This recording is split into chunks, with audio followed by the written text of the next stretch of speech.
सुप्रभात प्यारे बच्चों, कैसे हो आप सब। उम्मीद करती हूँ घर पर होंगे और स्वस्थ होंगे। बेटा, हमने पिछले कालांश में आपकी क्षितिज पुस्तक का पाठ 12 कैदी और कोकिला का पठन करना शुरू किया था। कैदी और कोकिला पाठ के 3 पद्यांश की हिंदी हम कर चुके थे। आज हम अपनी कक्षा में करेंगे पद्यांश 4 से शुरू करेंगे और सारा पाठ आज हम पठन करेंगे। ठीक है बच्चों। उससे पहले मैं आपसे कुछ कहना चाहूँगी।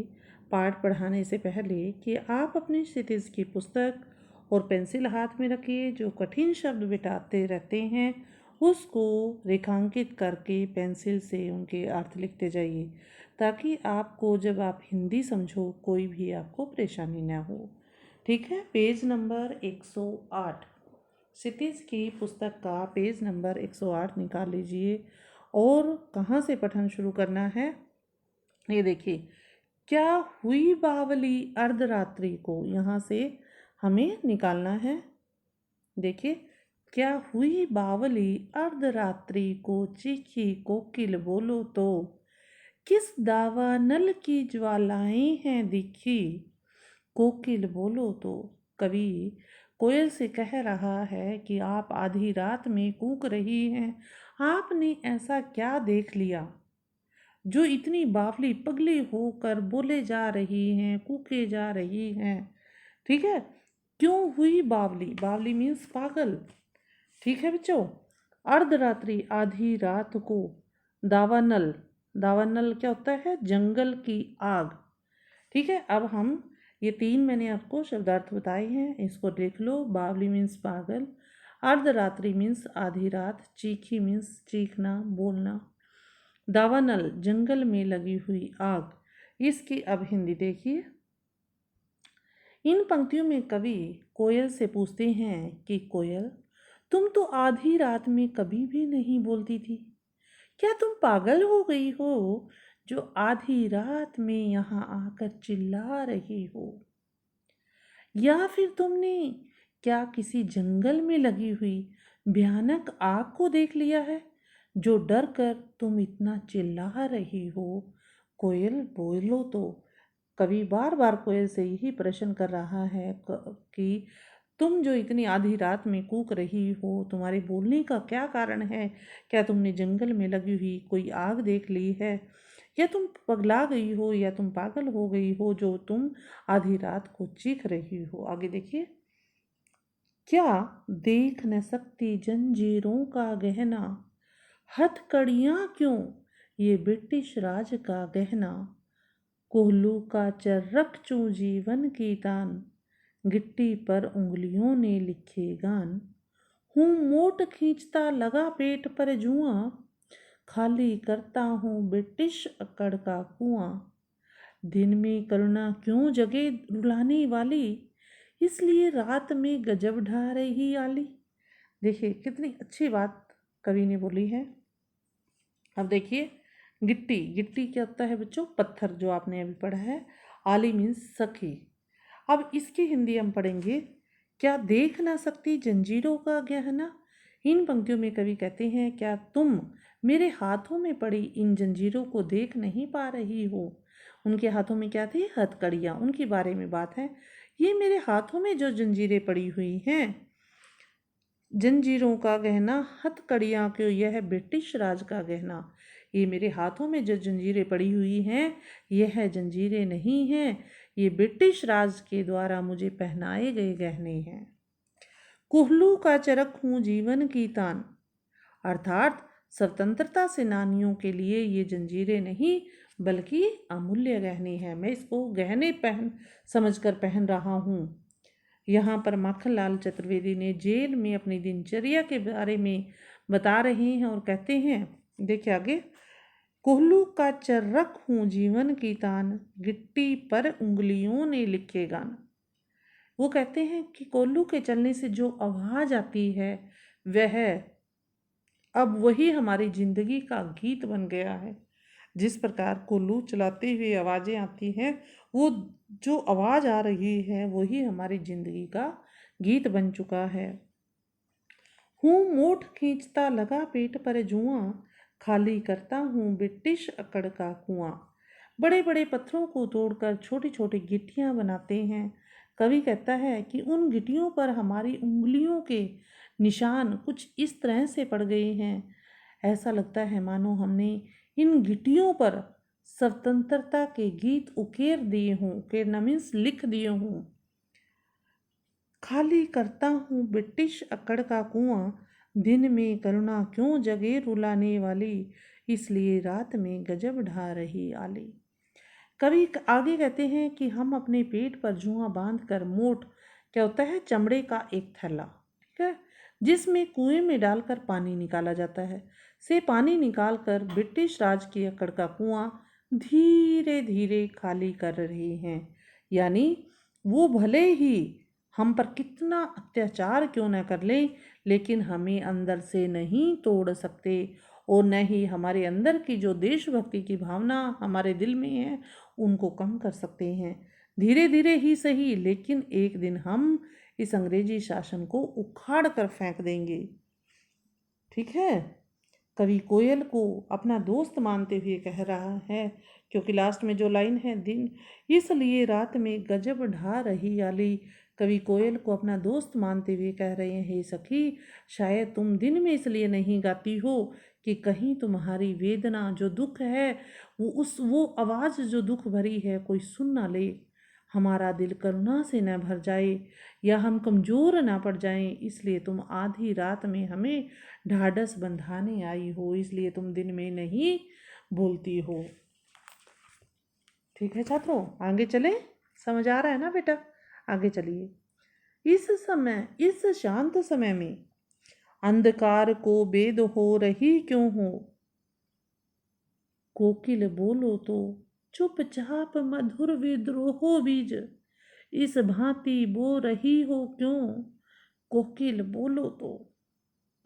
इसमें देखिए बताया है, कवि कोयल से पूछते हैं कि इस सन्नाटे वाली काली अंधेरी रात में अंधकार को भेद कर तुम क्यों हो रही हो, क्यों रो रही हो, तुम्हारा इस समय बोलना इस शांत अंधेरी रात के सन्नाटे को भेद रहा है, चीर रहा है। कोयल, कहीं तुम इन सोए हुए लोगों को जगाकर उनके मन में अंग्रेजी हुकूमत के खिलाफ विद्रोह के बीज तो नहीं बो रही हो। हे कोयल, तुम कुछ तो बोलो। ठीक है छात्रों, समझ आ रहा ना?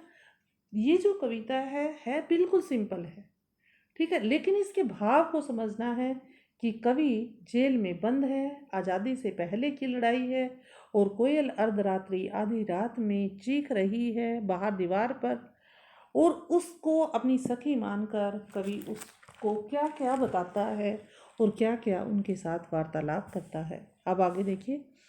काली तू रजनी भी काली, कि हे कोयल, तेरा रंग भी काला है और रात भी काली है, शासन की करनी भी काली, जो अंग्रेज लोग हम पर अत्याचार कर रहे हैं वो भी काले ही हैं।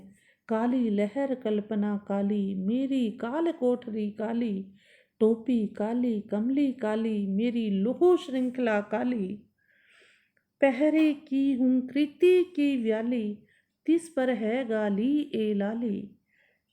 देखिए छात्रों, यहाँ पर कवि कोयल के कालेपन की तुलना जेल की अन्य चीज़ों से करते हुए कहते हैं कि जेल में जो जो भी काली चीज़ें गिनवाई हैं कवि ने, उनके बारे में भी बताते हैं कि कोयल, तुम्हारा रंग भी काला है, और जो ये सारी चीज़ें अभी कवि बताएंगे वो सब का रंग भी काला है। कोयल, जिस तरह तुम काली हो उसी तरह ये रात भी काली है। अंग्रेजी शासन के कामकाज, उनकी सोच व कल्पना भी काली है, और मैं जिस काल कोठरी में बंद हूँ वह काल कोठरी भी काली है। यहाँ पर जो टोपी और कंबल मुझे पहनने को मिला है वह भी काला है, और मेरे हाथों पर पड़ी लोहे की जंजीरें भी काली हैं। कवि आगे कोयल से कहते हैं, हे सखी, इस अंधेरी काली रात में काली सर्पनी, सर्पनी मीन सांप की बीबी, काला सांप की फुंकार जैसी जेल के पहरेदार की जो हुंकार है वो भी मुझे काली गाली जैसी ही लग रही हैं। यानी जो पहरेदार पहरा दे रहे हैं उनकी आवाज़ भी मुझे काली ही लग रही है। यानी बार बार पहरेदार की आवाज़ जागते रहो सुनकर उन्हें याद आता है कि वो कैद में हैं। काले रंग को यहाँ पर अपमान, निराशा और दुख का प्रतीक माना गया है। छात्रों, इसको आपको रेखांकित करना है और याद रखना है, क्योंकि मैंने बताया है एमसीक्यू जो क्वेश्चन आते हैं उनमें इसी टाइप के क्वेश्चन आते हैं। ठीक है, काले रंग को यहाँ पर किसका माना है? अपमान का, निराशा का और दुख का प्रतीक माना है। अब आगे देखिए, इस काले संकट सागर पर मरने की मदमाती कोकिल बोलो तो, अपनी चमकीले गीतों को क्यों कर हो तैराती कोकिल बोलो तो। इसका भावार्थ देखिए छात्रों, इसमें इन पंक्तियों में कवि कोयल से क्या कहते हैं कि तुम मदहोशी में, इस काले संकट रूपी सागर में जहाँ की हर चीज काली है, मरने क्यों आई हो। यानी इस काले संकट रूपी सागर में मरने को क्यों उतावली हो।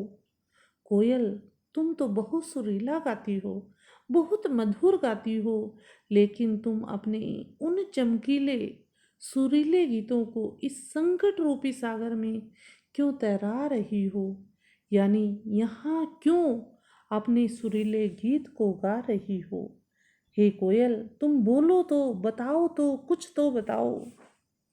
आगे देखिए, तुझे मिली हरियाली डाली। अब कोयल से कवि कंपैरिजन करता है, तुलना करता है कि तुम तो स्वतंत्र हो, अपनी मन मर्जी से डाली पर बैठी हो और मैं काल कोठरी में हूँ। अब इनकी तुलना देखिए, तुझे मिली हरियाली डाली, मुझे मिली कोठरी काली, तेरा नभ भर में संचार, मेरा 10 फुट का संसार, तेरे गीत कहाँ वे वहा, रोना भी है मुझे गुनाह,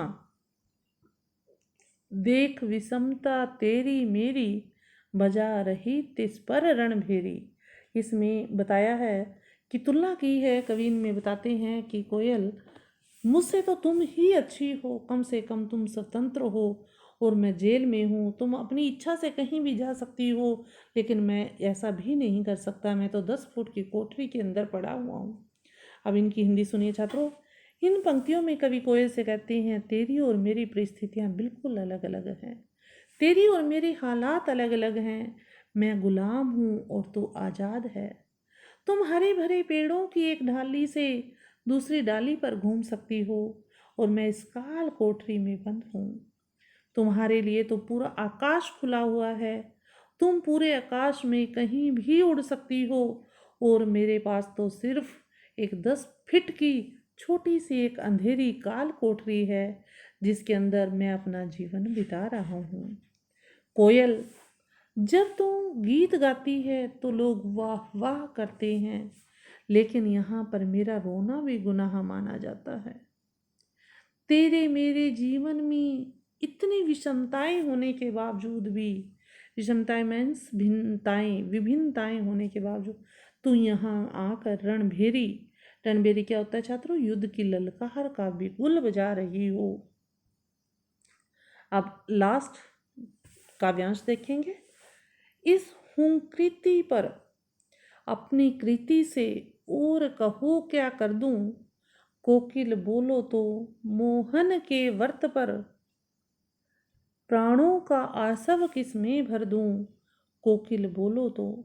इन पंक्तियों में कवि कोयल से कहते हैं कि तुम्हारी इस पुकार पर मैं अपनी इस रचना में और क्या क्या लिखूं कि लोगों के अंदर स्वतंत्रता प्राप्ति के लिए जोश और देशभक्ति की भावना पैदा हो जाए और वो इस आंदोलन में बढ़ चढ़कर भाग लें।